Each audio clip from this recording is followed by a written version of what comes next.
So now we're going to shift gears to eating disorders. And when we think of eating disorders, what comes to mind for you? Anyone have any thoughts on what eating disorders are? Like anorexia, bulimia. Anorexia and bulimia are the two common ones for sure. There was a third one added that I'm going to also talk about called binge eating disorder. And I'm going to distinguish between anorexia, bulimia, and binge eating disorder. And you should be able to understand the differences as we progress. There are other eating disorders that are not being covered in this lecture. So things like rumination disorder, where a person partially eats and then throws up, or pica, where a person eats inedible things. These are eating disorders, but I'm going to focus on what are the big three. All right. So in the backdrop of eating disorders, it's very important to understand that there's been a marked shift or increase in the rates of eating disorders in the last 50, 60 years, to be honest with you. And part of it is that we have pushed a narrative in the Western world that thinness equals beauty. And if you were to track celebrities and famous actors and actresses, they provide a body ideal. And we have gotten a little bit more flexible and move towards body positivity and body neutrality, which are two different things that have started to show up. But even with those movements, there still is a bias towards thinness equals beauty.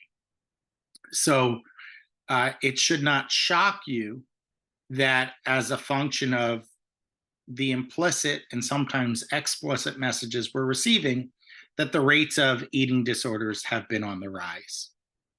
In fact, if you were to ask a person, well, what do you like? What kind of food? It used to be that they would say, okay, I like this food because of its taste.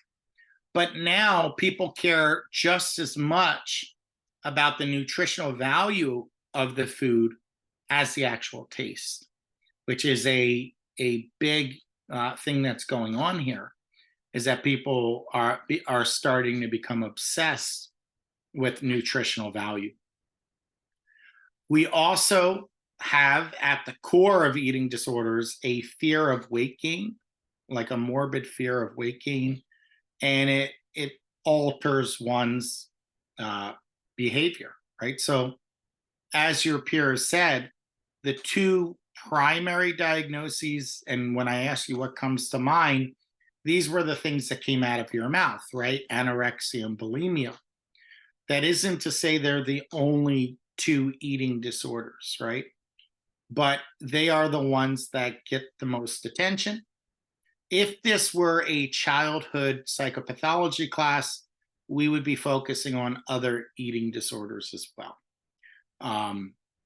That being said, I will share a couple videos on the eating disorders that we're not covering because they're also useful to know about. All right, so let's talk about the diagnosis of anorexia. In order to be diagnosed with anorexia, a person has to refuse to maintain their body weight at 85% of their expected body weight or less. The threshold, because we use BMI, even though BMI is not a perfect measure, in fact, there are a lot of criticisms of BMI. We use BMI as a way of calculating this. And what we say, 85% of one's expected body weight is roughly a BMI of 18.5 or less. Now, what's interesting is that when people get in the throes of an eating disorder, the BMI doesn't just hover around 18.5, it can drop significantly lower than 18.5. Now, there are some irrational fears linked to anorexia, such as fear of being overweight, even though one is underweight.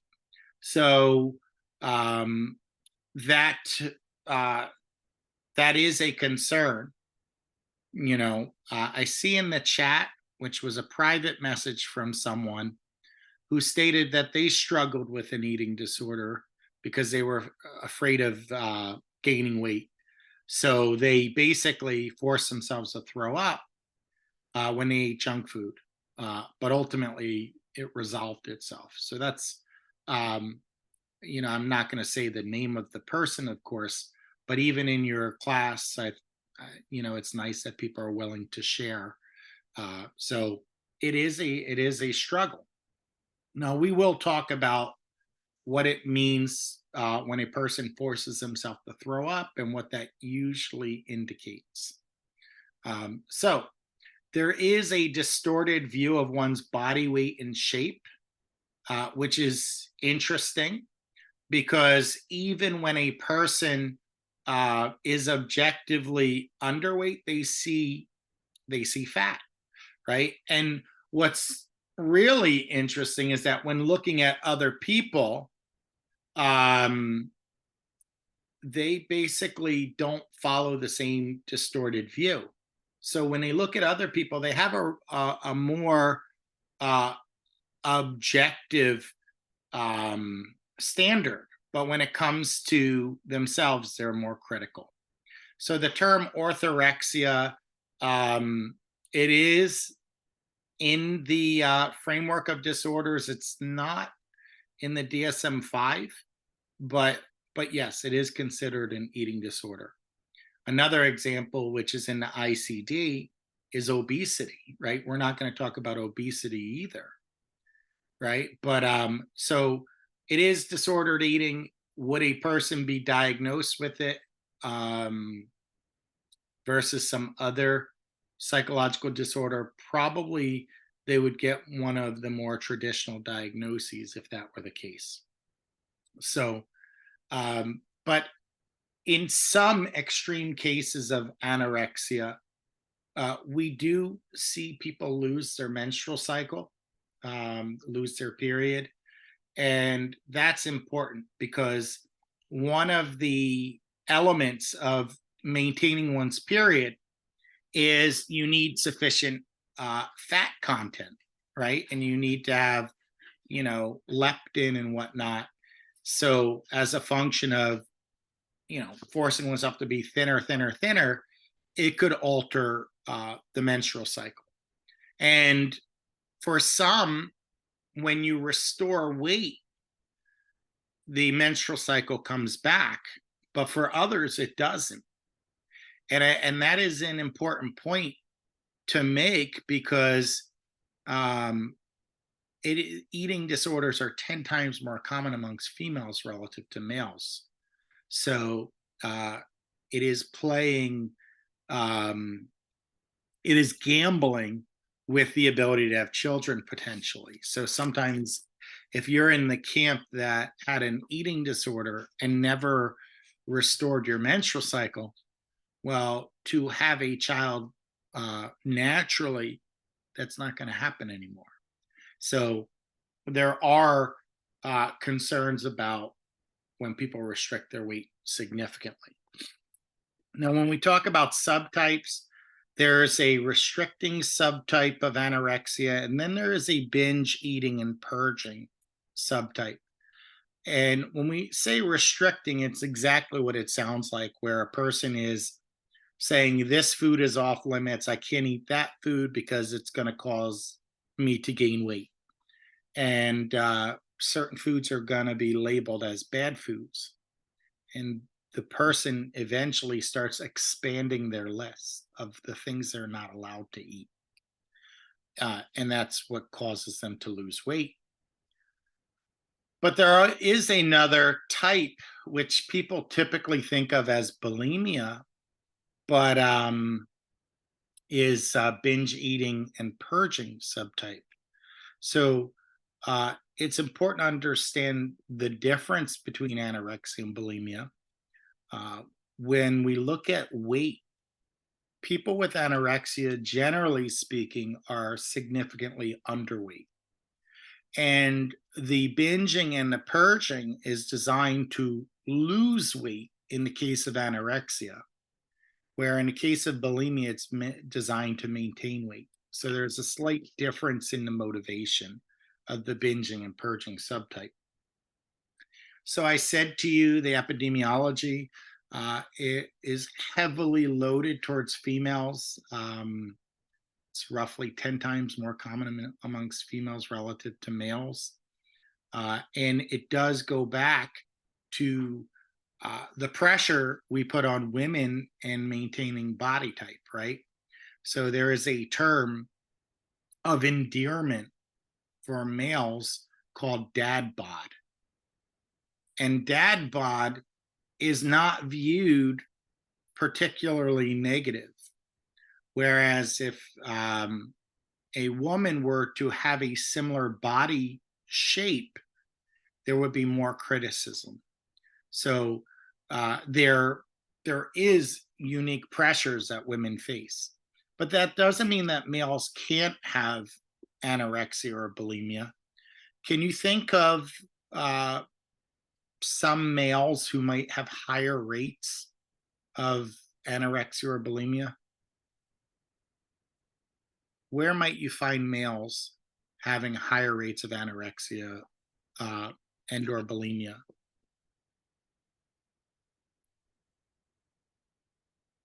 See, there's something in the chat. Models, that's right. So male models, similar to female models, tend to be significantly underweight. So yeah, what people on the runway. Any other groups of people? Horse racers, good job, right?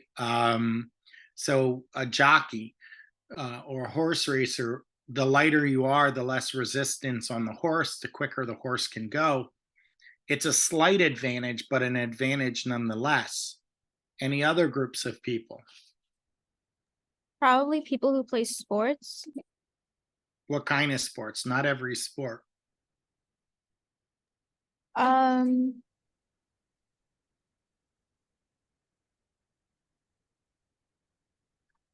Maybe like basketball or football. Nope. It's any sport that requires a weigh-in. So MMA, yes. Boxers, yes. Wrestlers, yes. Because like anytime you NASCAR? have a weigh-in, there's the effort to cut weight. And it borders on pathological eating. And there are some people who are trying to cut weight for a fight that wind up dying or being so malnourished that they're hospitalized and never make it to their fight. So yeah, there are a lot of other good answers coming in the chat. I see ballet and ice skating and gymnastics. You're getting the point now. Sports like football and basketball, these are less likely for people to engage in eating disorders. But again, what you have in common with the other ones is the lighter you are, the higher you can fly potentially, let's say as an ice skater. We already mentioned models, but that's true, male models and so forth. But you're getting the point, right? So even though eating disorders are disproportionately female, right? It doesn't mean males can't have eating disorders. And if we look at age of onset, we see age of onset is 14 to 18. Now that shouldn't shock anyone either, because it's in adolescence. And one of the challenges of adolescence is being liked, being desired. So when people start to worry about their physical appearance post puberty, they start to feel more pressure to be thin, right? So looking at the age of onset. Now, in Western countries, the rates of anorexia are anywhere between 0.5% to 2% uh, for the diagnosis. But it doesn't mean that people don't show symptoms of the diagnosis without being fully diagnosed. Um, Now, in terms of rates of diagnosis, we do see in Western nations, there are higher rates of um, eating disorders. So in the United States, North America in general, Europe, Japan, many of the Western nations have significantly higher rates of anorexia and bulimia than their counterparts. So if we were to look at the Caribbean or African nations or South Asian nations, they don't have the same rates of eating disorders. Can anyone think of why the rates might be lower in places like the Caribbean, Africa, and South Asia? Why might that be? So can you repeat the question again, please? Sure. The question was, why might there be lower rates of eating disorders in places like the Caribbean, in places like Africa, in places like South Asia, relative to, I said, European nations or North American nations and so forth, where they have higher rates?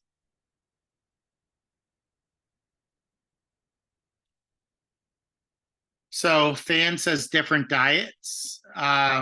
That's true, but I think Catalina hit it on the head, which is that there are different standards of beauty. And if you were to take a cross-cultural psychology class, or even a social psychology class for that matter, you would discover that the definition of beauty is not universal. And body type standards for beauty are not universal. The only place where we have seemingly universal or large agreement is with the face, right? So symmetry and lack of blemishes and things like that across the globe, it's pretty uniform. But the body and what is considered attractive is not uniform, right? So whether it be the diet or something else, if you go to a place like India and you are seemingly underweight, they're going to want to feed you. They're going to say, oh, what's going on? Are you sick? Is there something wrong with you? Right? Because the ideal is a more fuller figured individual. So it is interesting to see that because when we have this ideal, this is what is beautiful. Not everyone agrees. That being said, there is a seeming formula that is also universal with the waist to hip ratio. So the waist to hip ratio is at 0.7. So the waist should be 70% of the hips. And that is the most ideal.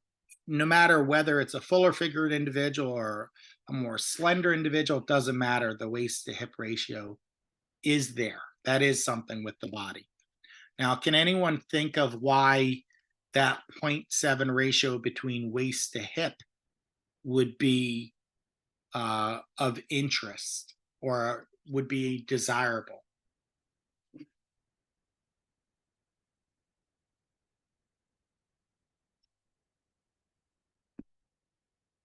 Any thoughts? Let me see if I could call on people I haven't heard from. Abigail. why might a waist to hip ratio of 0.7 be most desirable across the globe? I actually don't have an idea of why. Is it because maybe everyone has a different preference, maybe? Like everyone.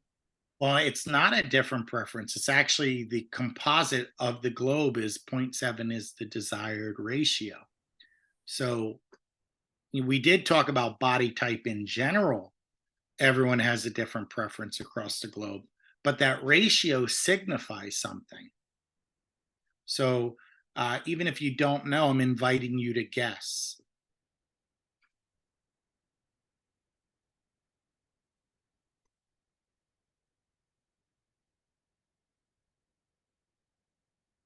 Okay, so I'm going to take from the chat. I'll take you off the hook.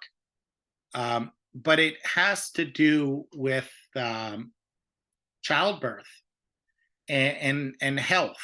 So when you see that shape, there is an implicit narrative that that person would be more capable of housing and delivering a baby. And that is interesting, right? Because this comes out of the work of Dr.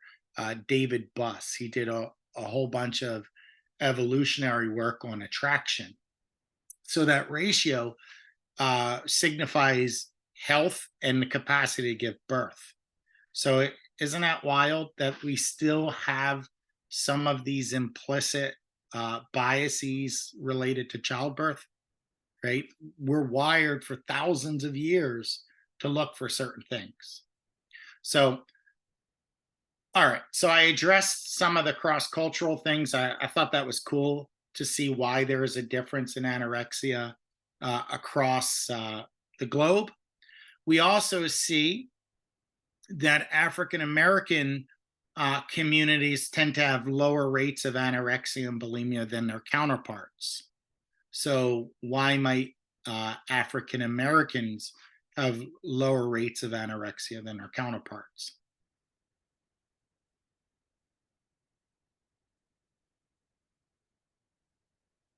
Anyone? Ing Wang, why do you think African Americans might have lower rates of anorexia?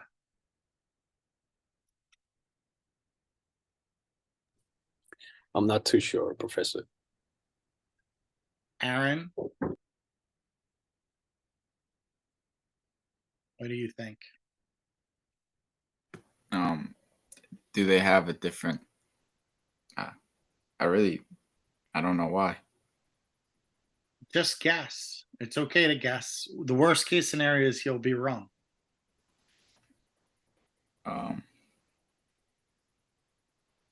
Is it?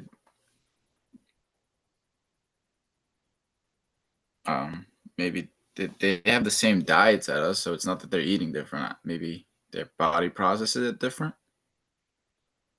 Okay. And that's what causes the differences in eating disorders? Oh, I thought you said specifically anorexia.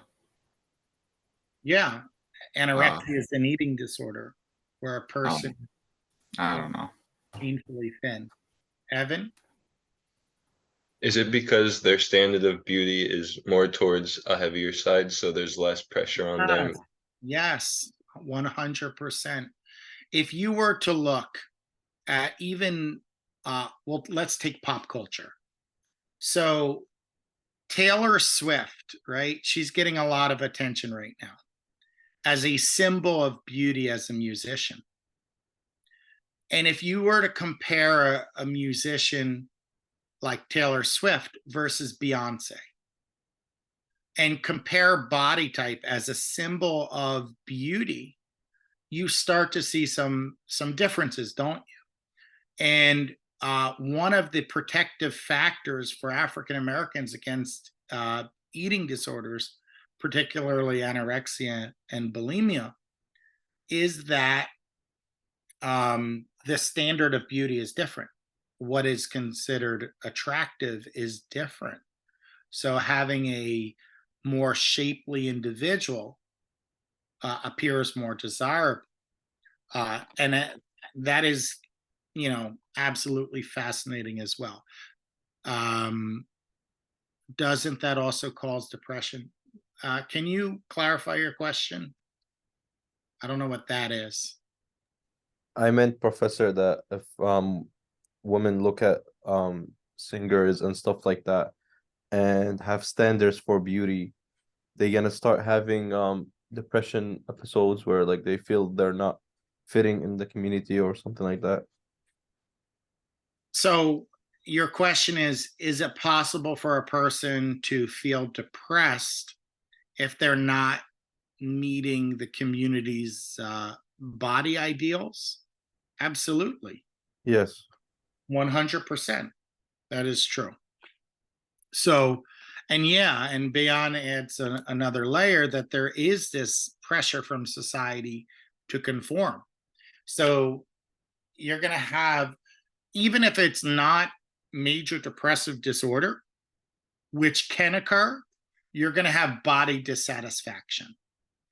And I think I said it earlier on the slides, but body dissatisfaction is on the rise for males and females.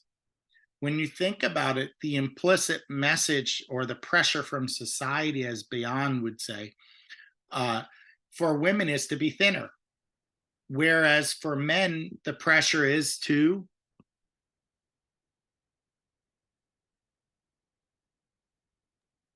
be more muscular, like have more there's butt. a drive for muscularity. Yeah.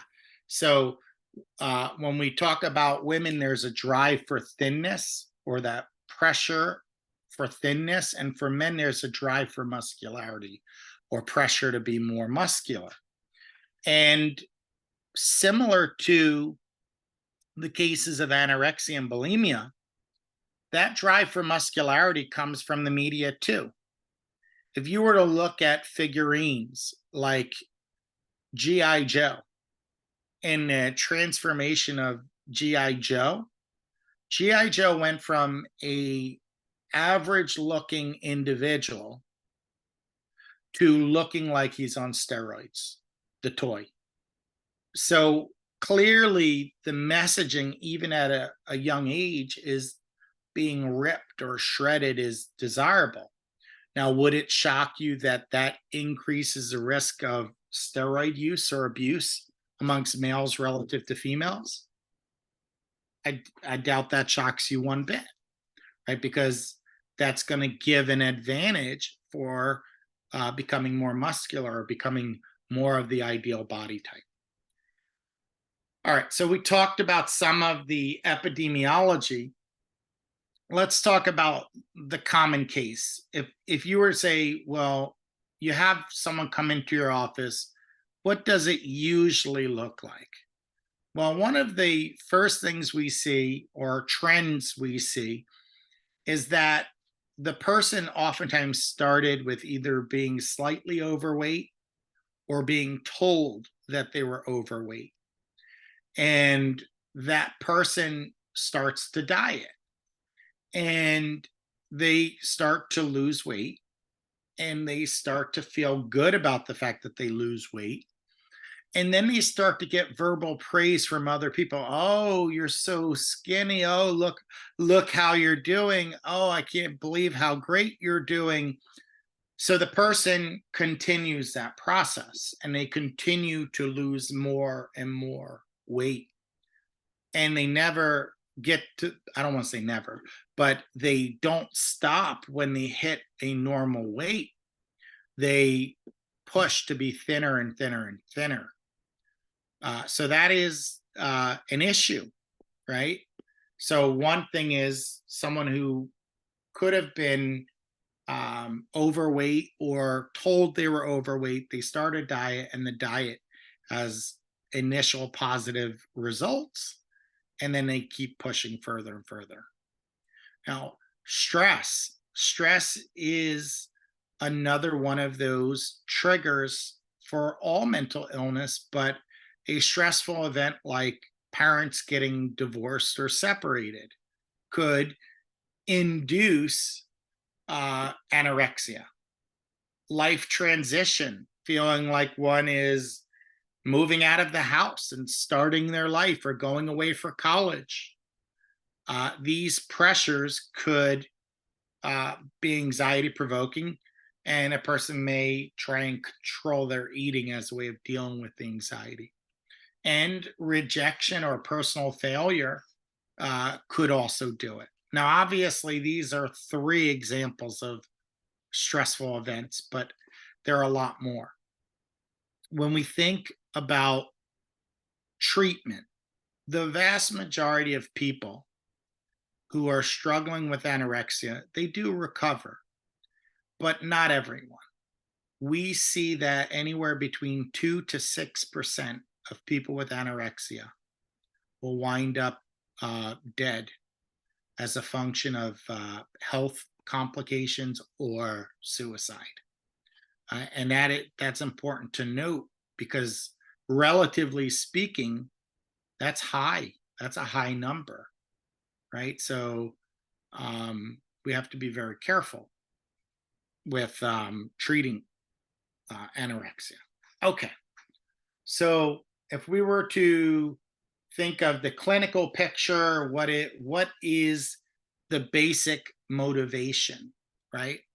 Well, the basic motivation linked to anorexia is fear.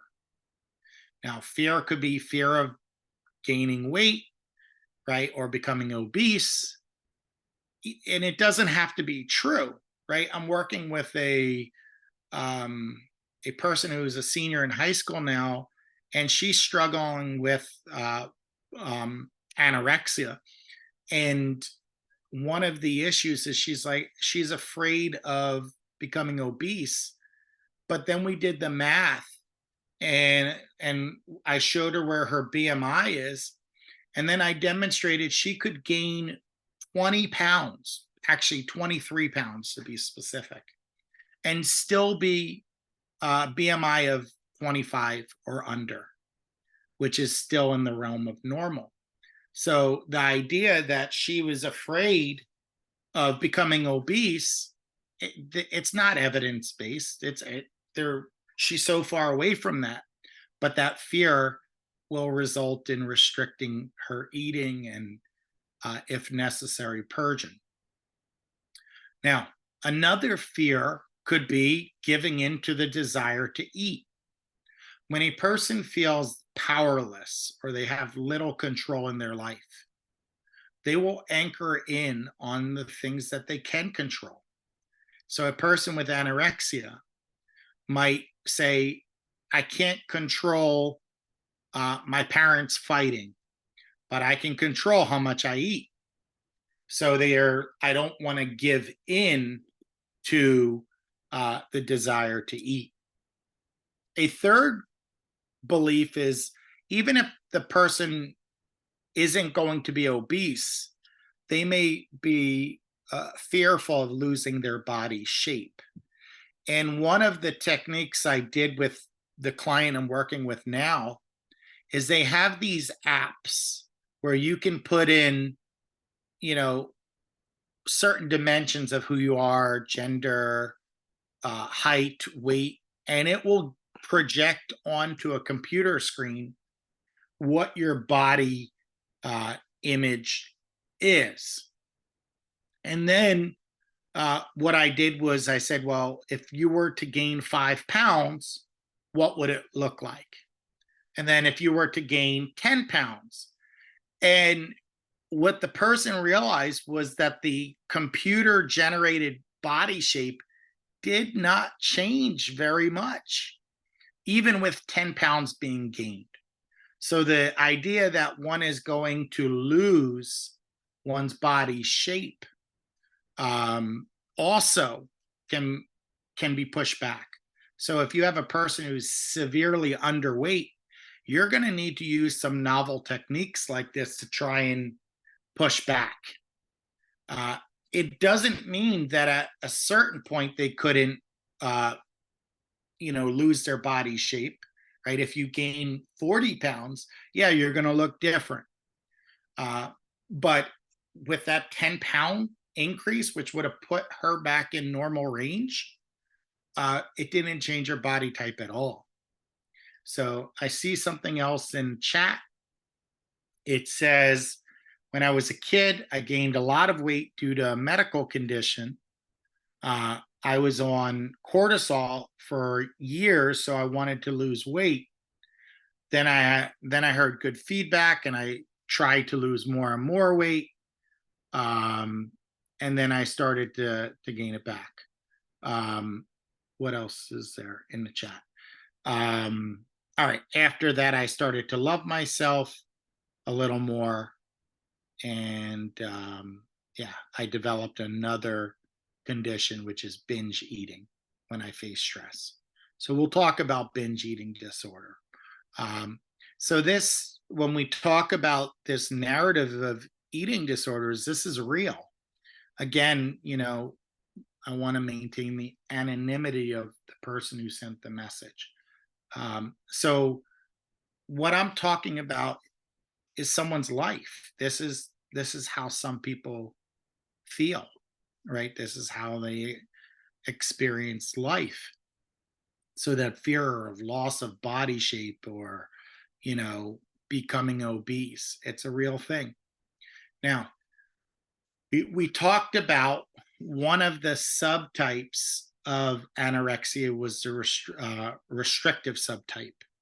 So people with anorexia tend to become very preoccupied with food despite their dietary restrictions. And what is wild is the more you preoccupy, the more you engage in dietary restrictions, the more you obsess about food. So, and then that's going to lead to more dietary restrictions, which leads to more of a preoccupation with food. And it becomes one big circle, round and round we go, where the person is constantly becoming more restrictive and more preoccupied with food. I'll give you a very practical example. In many cultures or religions, there are fasts, so days where people don't eat. And if you were to ask a person when they restrict their food intake, where their mind goes, there becomes this preoccupation with the fast. When are they going to end their fast? What are they going to eat after their fast? So it creates this cycle of preoccupation. So it's interesting. It's self-reinforcing, the preoccupation with dietary restrictions. So we have to break that cycle in treatment. So let's talk about distorted thinking. Now, I talked to you a little bit about distorted thinking, but in general, the person has a negative view of themselves. They view themselves as unattractive. The client that I'm working with now, she said to me, if I gain 5 pounds, I'm going to feel ugly, and I'm going to need to purge again. So having a low opinion of oneself or one's body type is pretty common. We also know that there is an error in how they view themselves. So if you were to ask people in general, and this is without having an eating disorder, people will exaggerate or overestimate their weight and their shape. So if you were to do a lineup and ask people to stand between people that they think is their correct body shape, more often than not, people miss it. And they view themselves as larger than they really are. And there's a show, I guess it was How to Look Good Naked or something like that, that capitalized on that and started to help people see, hey, you do have a distorted view of the self. So you can see people upward of 20% thinking that they're bigger or heavier than they really are. So I have a comment or a question, better yet. Are people with eating disorders allowed to fast, or would they be exempt so it wouldn't trigger those poor eating habits again? It's a good question. I can't speak for all religions or traditions. So what I would recommend is to ask clergy. From a Jewish point of view, which is the tradition I'm most familiar with, except for perhaps Yom Kippur, which is the holiest of all days, where there is fasting, they probably would get an exemption. So that's a good question, but I can't speak for other traditions or faiths, how the ruling would be. But it's a good question. And then in terms of maladaptive beliefs or cognitions, a person might be more perfectionistic. So the obsession with perfection could be a problem. Now, you'll see this obsession with perfection transcends just weight or body type. They will need to be perfect in school. So if this is happening on a college campus, this person might not be okay with a 97 because it's not 100, right? So feeling one needs to be perfect, which is a cognitive error in its own right. Nobody can be perfect, right? But that is something that happens. Now, another cognitive error that people have is, I'll be a better person if I deprive myself, attaching some morality to depriving oneself, or I can avoid guilt by not eating, right? And that is true. The person does avoid guilt by not eating because they're overly punitive. If they do eat, they wind up being heavily criticized. Or pardon me, they wind up heavily criticizing themselves. That's a better way of saying it. So yeah, so if they want to avoid the guilt or self-criticism, they just don't eat. So these are some of the cognitive distortions. So other psychological problems or patterns, and I covered some of these. We talked about depression, right? We talked about perfectionism. We talked about obsessive compulsive patterns, but there are we talked about low self-esteem, but there are others, things like anxiety or sleep disturbances, substance abuse. All of these are risk factors or other psychological problems that can occur with eating disorders. Now, why might a person struggle with sleep if they have an eating disorder?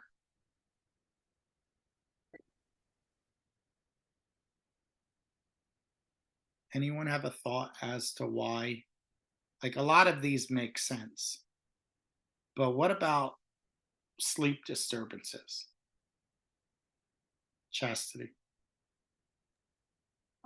I was thinking of them thinking of like the next purge or the next binge. They're just thinking about food. So the person may not be able to get to sleep because they're brooding or obsessing about not eating or their next meal, possibly. That's a good answer. Maybe their body is weak or in pain because not enough food. There you go. Their body is in pain, right? The body is fatigued. The body will start to send hunger signals to the person, such as a growling stomach, and that could wake them up from their sleep. And then, oh yeah, it could also affect parasympathetic nervous system functioning, which is your rest and digest. So the eating and sleep and relaxation are linked even in the nervous system. And yes, Bayan, you said maybe because they're hungry. Yeah, possibly. All right. Now, we talked about the psychological factors that show up with anorexia. What about some medical problems? Well, we talked about amenorrhea, or the loss of one's menstrual cycle. That doesn't happen with 100% of the cases of anorexia. It can happen in severe cases. But you have other things like low body temperature. So if a person is overly thin, they're oftentimes reporting being cold. Routinely, oh, I'm cold, I'm cold, I'm cold. Even though the room is between 68 to 72 degrees, they still might feel cold. Low blood pressure, right? Low blood pressure is another one of these things. Body swelling, reduced bone density. So eating disorders increase the risk of a whole host of bone-related disorders in middle adulthood in particular. And we already know that there are issues with bone-related conditions with women in middle adulthood. So this just amplifies it. There is a condition called osteopenia, which is the thinning of the bones, right? That can occur. You have electrolyte imbalances, right? So in addition to the nutrients, your electrolytes are off. You can have yellow, dry, and brittle nails. You could have the appearance of psoriasis, dry skin, poor circulation. You also can have lanugo. Now, lanugo is an interesting one. Does anyone know what that is? What is lanugo?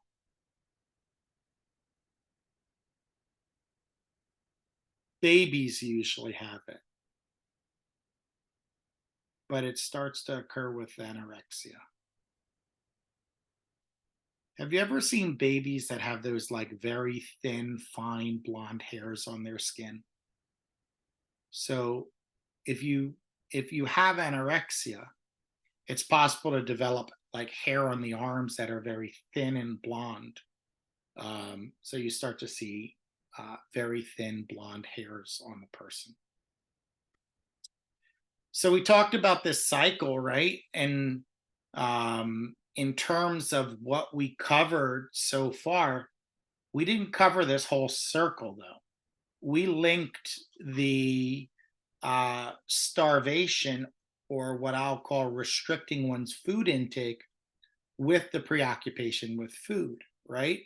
But there are other aspects that feed this this loop, right? So a person who is preoccupied with food might develop more anxiety and depression around food, right? So they might become more anxious as to when they're eating.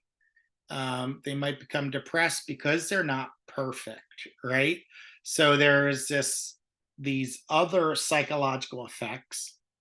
You have these medical problems start to show up, and then the person says, "Hey, you know, even my eating, I'm losing control over it. I maybe I can't control other things, but I want to control my eating." And then they start to develop fear of loss of control. So they say, no, we got to try harder. So they starve themselves again, which increases the preoccupation. And around we go in this circle over and over and over. Now, we particularly started at the top of the circle, but you could start anywhere and the circle would still occur. So this is a pattern of distorted thinking and behavior linked to anorexia.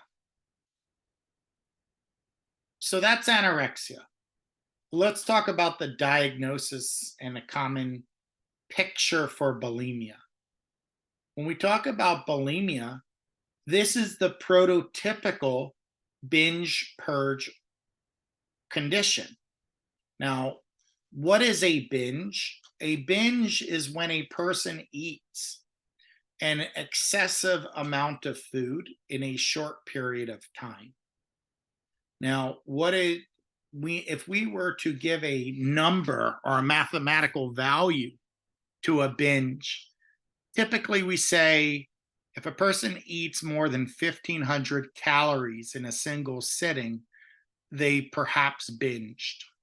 Now, just because I said 1,500, the average binge is anywhere between 3,000 to 4,000 calories. So in a single setting, so you have to eat at what is considered an excessive amount of food in a single sitting or a limited period of time. It also has to be objectively more food than one would typically eat in a similar period. So if we were to only use the threshold of 1,500 calories as a binge, one could never go to McDonald's. Well, I shouldn't say that.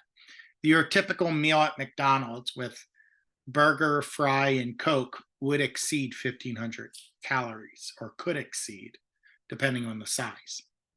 But we wouldn't consider that a binge, because that is it's overeating, but it wouldn't be considered out of the norm for the average person. So that's a good example of you don't just go by the calories. So bulimia has this binging piece where the person is ingesting large quantities of food, and then they need to find a way to get rid of this food. And the problem with binging is that no matter how you try and compensate, you're not going to get rid of all of it. And I'm going to come back to that point shortly. But there are two general ways that people try and compensate for ingesting all of these calories. Well, the purging subtype most people are familiar with. For example, forcing oneself to vomit. Now, the idea of vomiting post-eating has a very long history. This is not a new phenomenon. If you were to go back to the times of the Roman Empire, when they had big banquet feast, massive amounts of food, they had something called a vomitorium, where a person could eat a whole bunch of food from the feast, go to a room to force themselves to throw up, and come back and eat some more. So the idea of purging or forcing oneself to throw up, that is a very old and common type. But there are other ways to purge. People use laxatives, so instead of throwing it up, it comes out the other end, or diuretics to pee it out, or enemas like laxatives, right? So trying to excrete waste, right? Trying to get whatever you ate out. But there are other non-purging types of bulimia. So you might hear of fasting. A person eats, so now they say, because I binged, I can't eat for the rest of the day, or I can't eat I'm going to have to fast a whole 24 hours, or whatever they might do. Or you might see a person on the treadmill. This I've seen at the gym a few times, where my go-to is I like to run. So I'll put the treadmill on and I'll run for an hour. That's my thing. But it's not uncommon for me to go to the gym, run on a treadmill for an hour, and the person next to me was already there, and I leave and they're still on the treadmill. Why does the person need to be on a treadmill for 2 hours or 3 hours? If you're not training for a marathon or a half marathon, there's no real reason to do that. So excessive exercise is linked to burning calories, right? So the excessive exercise, the goal is to burn more calories to create a calorie deficit so that one can not gain weight. So there are other non-purging types of bulimia. And we talk about insulin-based weight loss or purging. Now, if you're a diabetic, playing with your insulin is not a good idea. But there has been a fad with Ozempic. Ozempic, which is used predominantly for type 2 diabetes, is now being used as a weight loss drug. That is not what it was on the market for, but it alters one's metabolism to lose weight. And the problem, actually, instead of me telling you the problem, can you think of any problems with abusing something like Ozempic if you're a non-diabetic?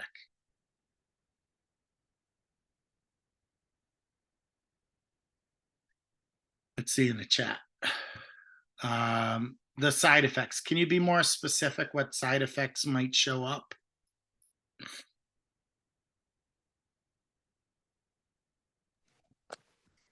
I was thinking more of like instead of like the person who is abusing the drug, it might like I don't know, it might not help the population that does need it. And I know that they're running low on the Right medication on. Yeah. for them.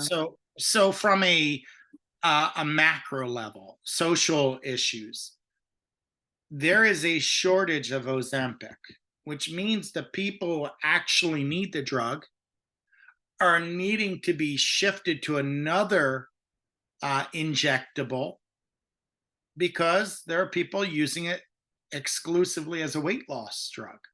So yeah, we do have to worry about the amount of the drug in society. Very good point, right? I wasn't even going there. But the side effects to the person, where do we process sugars? What organ? That have to do with the pancreas? So the pancreas, sure. But it could shut down one organ in particular. Let's see if the person knows.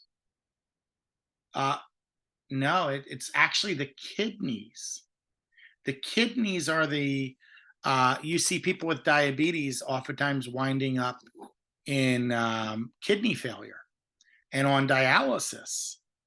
The problem with abusing injectables is it could really screw up your kidneys. Not that the other answers are wrong, but we have to worry about ketoacidosis and things like that. Not a good situation for a person. So yeah, I don't know if anyone has, and you could keep it private, but has used diabetes medication for weight loss. But before you do that, you should certainly speak to a doctor and make sure that it doesn't affect you. So someone in the chat said they do have a family member who is using Ozempic for weight loss, and they have many side effects like nausea, vomiting, and abdominal pain. Yeah, abdominal cramping is actually a fairly common side effect of Ozempic. Right, so you have to be very careful with what that does. So, it's interesting. I've been teaching now 17, almost 18 years, and I've been talking about non-purging types. But and I've been talking about insulin type, but this is the first year that it's on your mind too, right? Because of current events in Ozempic, that it's become a fad. But this has been around for a while. People have been doing it covertly before the fad, and it's a problem. Now, I will say that diabetes and obesity run together, right? So people are overweight or obese are at greater risk of being pre-diabetic or diabetic. So there are some drugs, yes, except type 1. We're talking type 2. There are some drugs that are co-branded for both diabetes and weight loss. I have no problem if you have someone on a drug like that if they're diagnosed with both. But if a person is just using it as they don't have diabetes and they're using it, I have a problem with that. I think that's a dangerous recipe. All right, so now let's talk about the epidemiology. And similar to what we said before, anorexia and bulimia are significantly more common amongst females, right? And when we talk about dieting, when does dieting begin in school?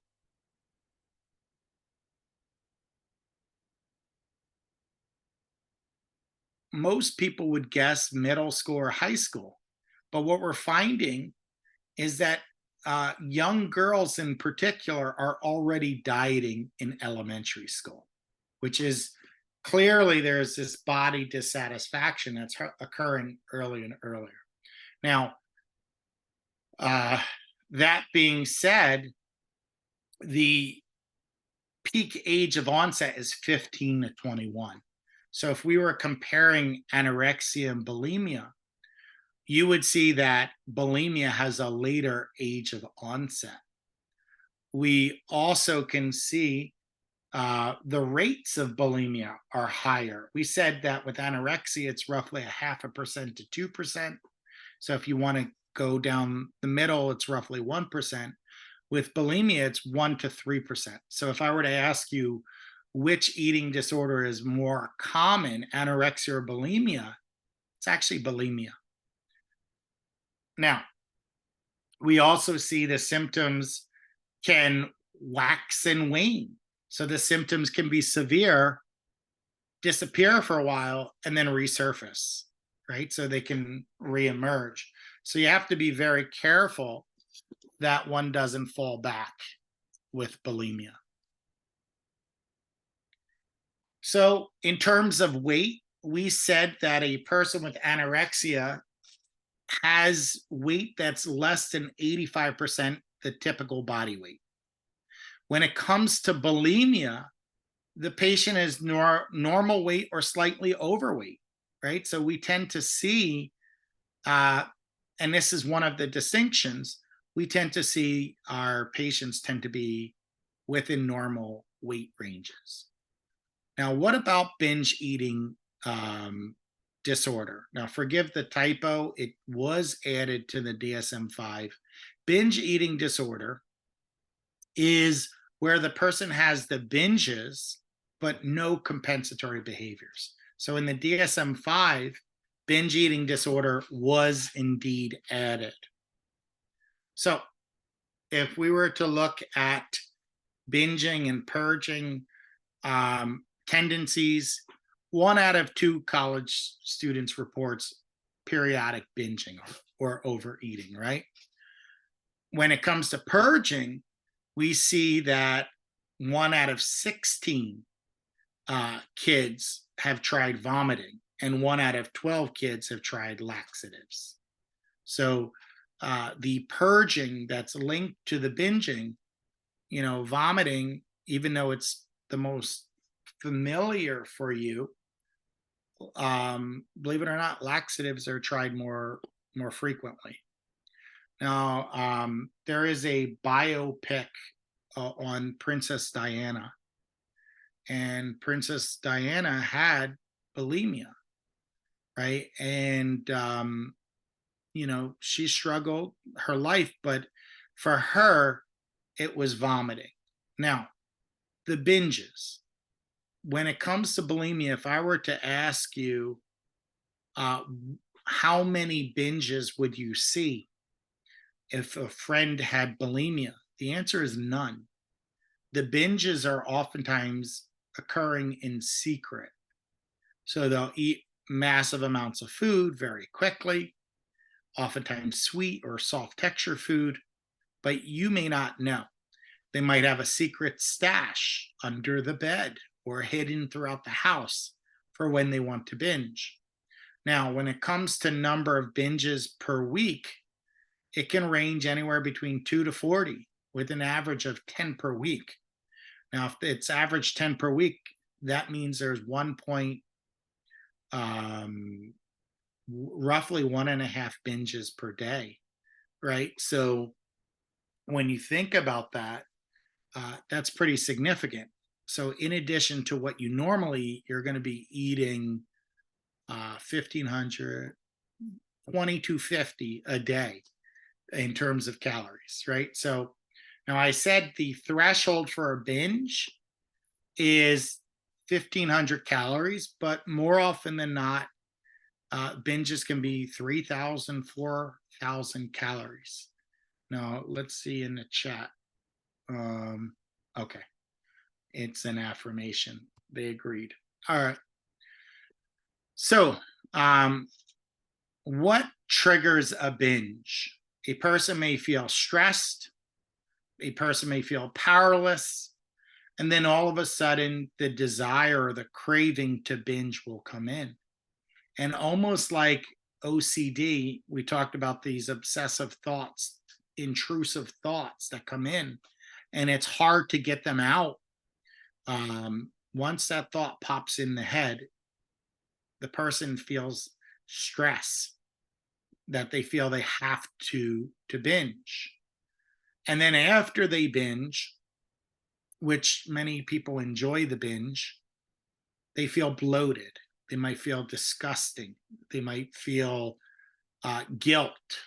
And as a function of that binge, they feel the opposite pressure, which is you got to get rid of this bloat. You got to get rid of this guilt. How could you eat so much? So those self-critical thoughts result into purging. And once again, you have a cycle. So we talked about the binging. I talked to you that the purging or the compensatory behavior, the attempt is to undo whatever the calories are. Now, here's the problem with forcing yourself to throw up. You have gastric acid in your stomach. You have signals that are sent to the brain to tell you when you're full and when you're hungry. You have parts of the hypothalamus that receive messages. But if you force yourself to throw up, you run the risk of not feeling satiated, which means you're going to feel hungrier, which means you're going to binge more. And that's going to reinforce the binging and purging cycle, right? So you're going to have to vomit more, which throws off your feelings of satiation again. And when we talk about laxatives and diuretics, it's not able to eliminate all the calories consumed. So I said to you earlier, and I said I would bring it back, why is it that the profile of an individual with bulimia is normal weight, sometimes overweight? The answer is simple. Because when you binge and you have such an excessive amount of calories, even if you throw up, even if you use laxatives, diuretics, you're not going to get rid of all of the food. There is going to be absorption of food and calories and nutrients that it doesn't get rid of all of it. Whereas if a person has anorexia, and particularly a restricting subtype, they don't have to get rid of something they didn't ingest. So over time, the compensatory behaviors, yeah, you force yourself to throw up, you don't feel bloated, you might feel good for a minute, but then there's the self-criticism and the stress, and eventually you create a cycle of purging, binging, purging, binging, purging, binging over and over and over, right? So just because you felt good that you purged this time, it actually leads to more binging in the future. So there is this additional circle that you go through. Now, what do we see? The typical case, I think I said this as well. This is a commonality between anorexia and bulimia. The typical case, the usual suspect, someone coming in the treatment room is normal to slightly overweight who's been on a diet, right? So the dieting piece is at the cornerstone of both eating disorders. Now, we see that if we force people to restrict their diet, it is going to induce binging even outside of an eating disorder, right? So if you had a low calorie diet for an extended period of time, you're going to see binging. And sure enough, that's what the research found. 62% of patients on a low calorie weight loss program wound up binging during treatment. So the similarities, right? So similarities are you have the eating disorder emerge after a period of dieting. You have this fear of being obese and a drive for thinness. You might have a preoccupation with food, weight, and appearance. There's increased risk of self-harm. The psychological factors of anxiety, depression, perfectionism, and substance use are present for both. And then obviously distorted attitudes and behaviors linked to eating. But what are some of the differences?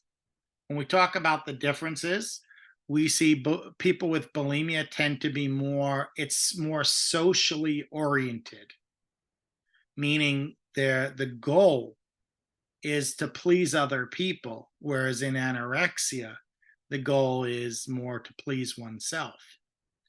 The goal is to receive social approval or have romantic partners, whereas anorexia might be more control, right? We also see that people with bulimia tend to have more sexual partners and have greater sexual experiences relative to anorexia.